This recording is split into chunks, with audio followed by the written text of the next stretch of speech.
Howdy everyone, this is the Roaming Prepper. Thanks for stopping by to check out the video. Today we're going to talk about longer term food storage.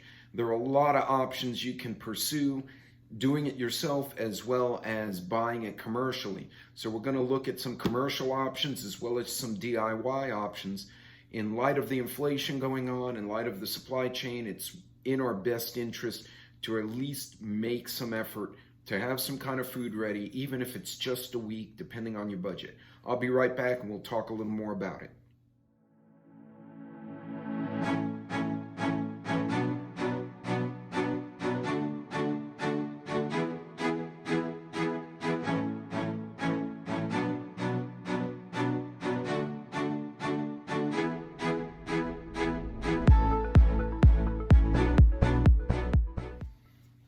Hey gang, so when you're talking about food storage, you got both your short-term and long-term options. So things like, which I don't have here unfortunately, a loaf of bread.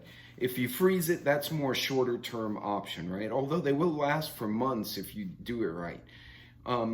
But you also have to factor in longer-term events. For example, if there is a major supply chain disruption, you want to be able to feed your family, but stay in a budget, right? We're trying to balance both ends between the increased diesel costs, which is filtering into every product we buy, as well as just the availability of stuff.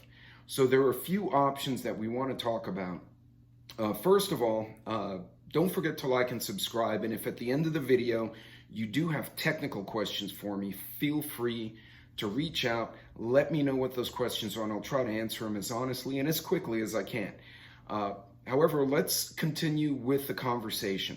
So the easiest way to start when you start with any kind of food prep item is to look at your budget and look at what you have and what's available, right? Kind of do a self-assessment. And the first thing you should do, look at what's in your pantry, then look at your budget and say, okay, I can spare an extra 20 bucks a month, an extra $1 a month, whatever the hell it is.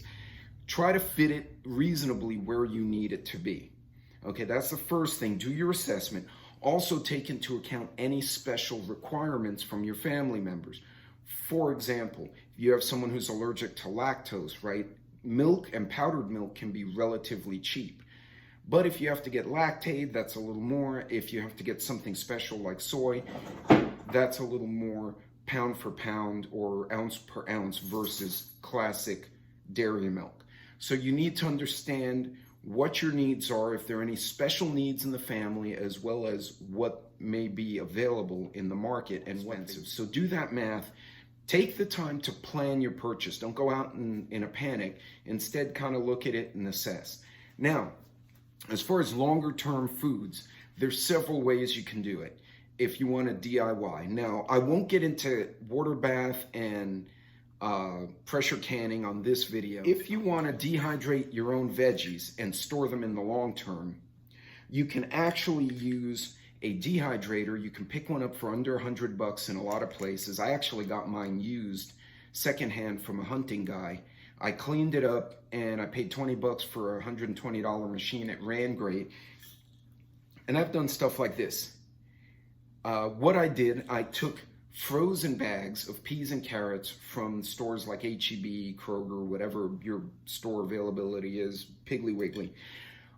Before you dehydrate vegetables, you have to blanch them, which is a process of putting them in near boiling water and then spontaneously freezing them in ice water and then pulling them out of the ice water in a strainer and then drying them.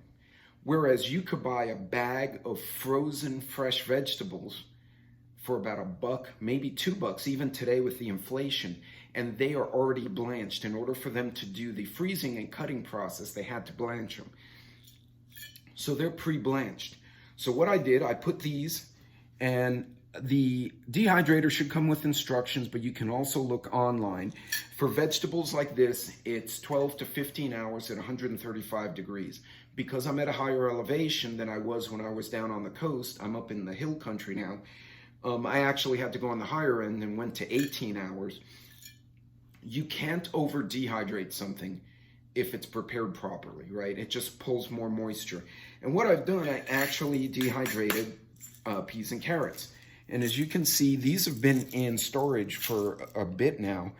According to everything I've read, these should be good for at least 10 or more years. That's a long-term prep right there. Now, they are in a mason jar, so what I did in order to preserve them, I actually used my food saver and pulled a vacuum using the food saver attachment for mason jars. That was a very easy fix, and it worked really well. And then off I went. It saved me money. I didn't have to use O2 absorbers, and it's bug resistant and critter resistant because they can't chew through it. Now, the flip side is they are fragile and you can break them. Option 2, which is also pretty economic, but you do have to do some ordering, is to do a Mylar bag. Now, these bags happen to be Wallaby brand. I like Wallaby in that it's a one-stop shop. The bags, labels, and the O2 absorbers are all included in your package. The bag quality thus far has been good. I'm going to do a separate video about the Wallabies in the future, if I haven't done it by the time you guys watch this video.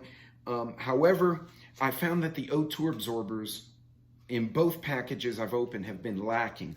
So if I put one absorber, even as much physical rice as I squeeze out, physical air as I squeeze out, I put the O2 absorber in there and I seal it. It doesn't seem to get the suction I like. So I actually put this through the food saver with an O2 absorber in it, and then I pull the vacuum, and this has been sealed now for the better part of a month.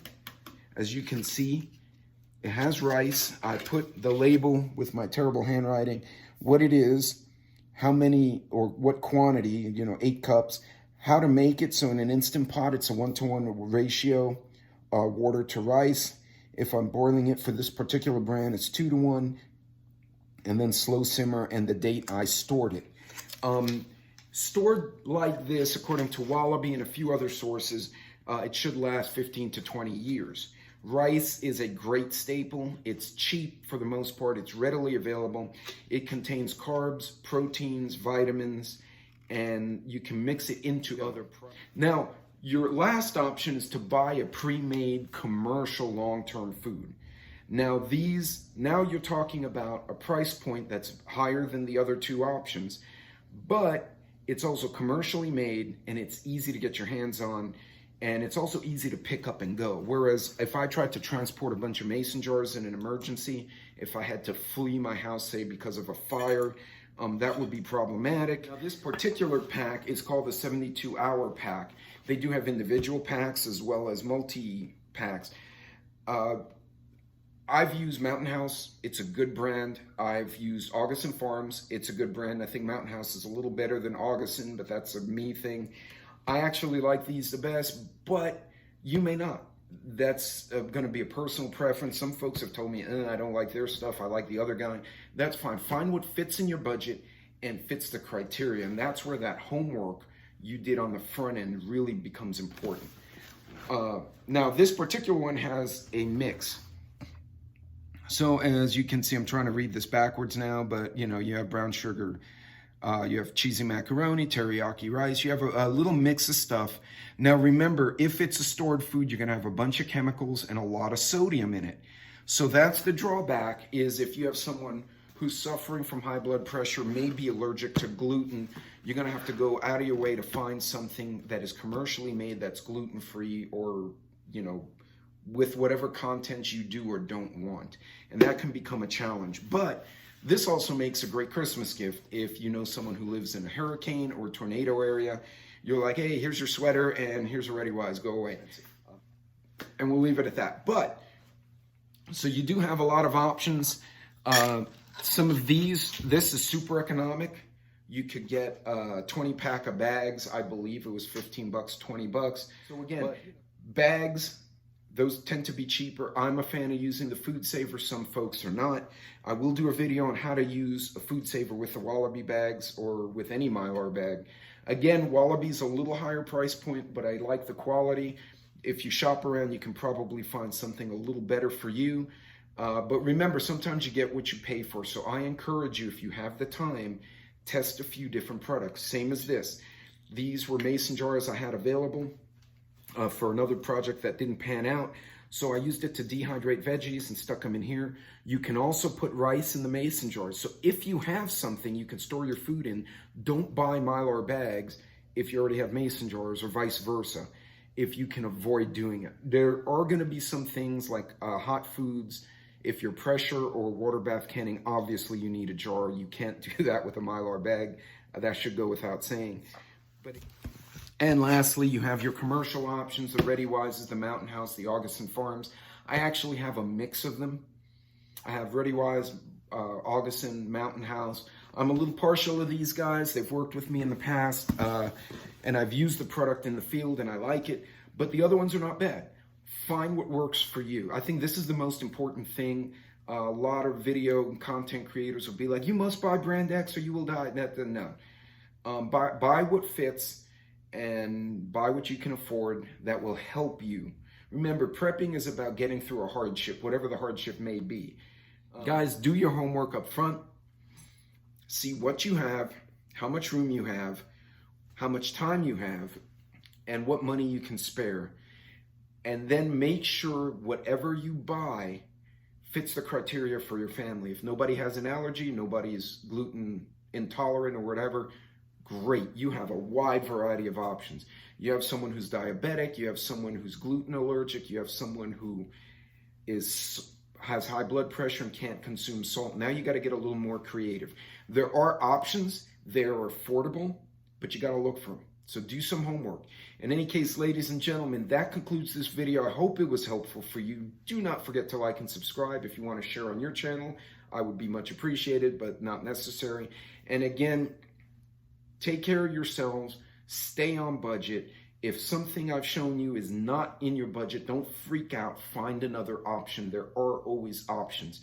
Part of being an engineer is finding solutions for problems. I want to show you a few options, but you may come up with some better ones. And if you do, by all means, share them in the comments below and help your fellow man or woman out. Until next time, God bless, Godspeed, and I will see you all later. Take care.